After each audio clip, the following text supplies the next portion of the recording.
অনুমানের রান্নাতে আজ আপনাদের জন্য নিয়ে আসলাম অন্য রকমের একটি তরকারি। আশা করি আপনাদেরও ভালো লাগবে। দেশি মোরগের পাতলা ঝোল, তবে সেটা আলু ও ফুলকপি দিয়ে।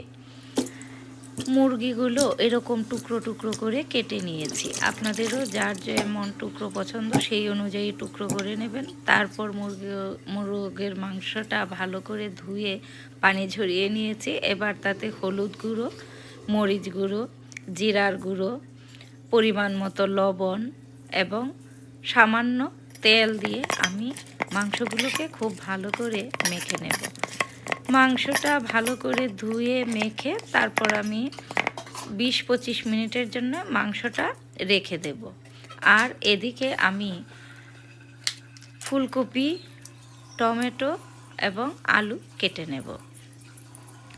অর্ধেকটা ফুলকপি এরকম টুকরো টুকরো করে কেটে নিয়েছি। তারপর একটা আলু ছিলে টুকরো করে নিয়েছি। এবার আলু ও ফুলকপিগুলো ভালো করে ধুয়ে নেব।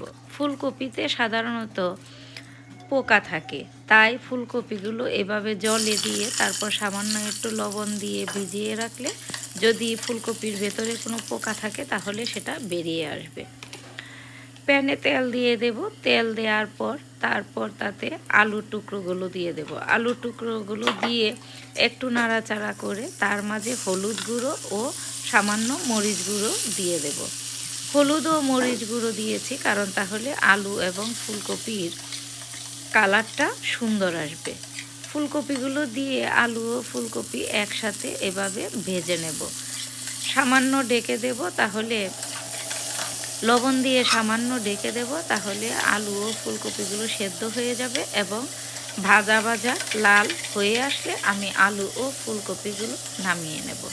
দেখুন এরকম সুন্দর একটা রং ধারণ করেছে। আলু ও ফুলকপি দুটোই সেদ্ধ হয়ে গিয়েছে এবং সুন্দর গন্ধ বেরিয়েছে। আর এরকম লাল লাল করে আমি ভেজে নিয়েছি।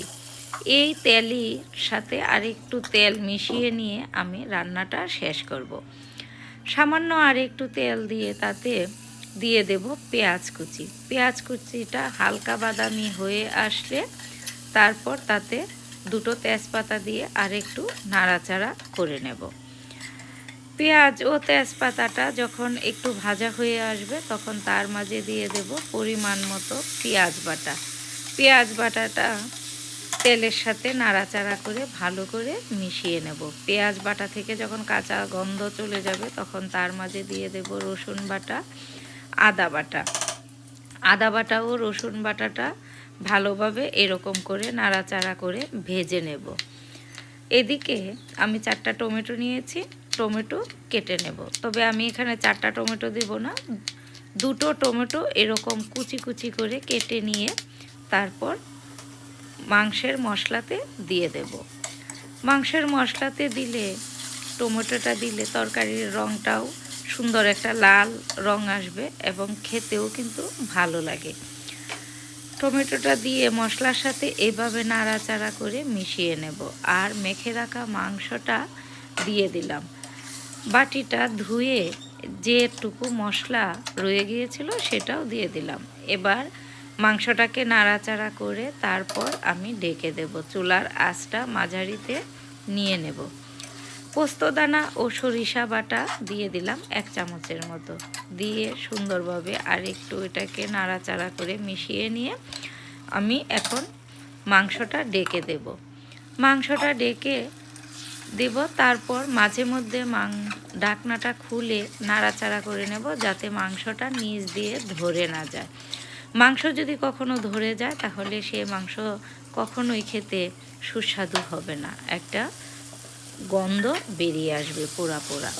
আমার মাংস কষানো হয়ে গিয়েছে এবং মাংসটা কিন্তু খুব ভালো সেদ্ধও হয়ে গিয়েছে। তাই ভেজে রাখা আলু ও ফুলকপিগুলো দিয়ে আমি গরম পানি দিয়ে ঝোল দিয়ে দিলাম। এখানে ঝোল বেশি দিব না, এটা হবে মাখা মাখা একটা ঝোল। যেহেতু মাংসও সেদ্ধ, ফুলকপি আলু সব কিছু সেদ্ধ, তাই এই দেখুন এরকম মাখা মাখা হয়ে যাবে। তরকারিটা নামিয়ে নিলে ঝোলটা আর একটু কমে যাবে। সামান্য পরিমাণ গরম মশলা দিয়ে আমি একটু নাড়াচাড়া করে নিয়ে তরকারিটা নামিয়ে নিলাম। হয়ে গেল আমার আলু ফুলকপি দিয়ে মাংসের ঝোল। খুবই মজার একটা তরকারি, আপনারা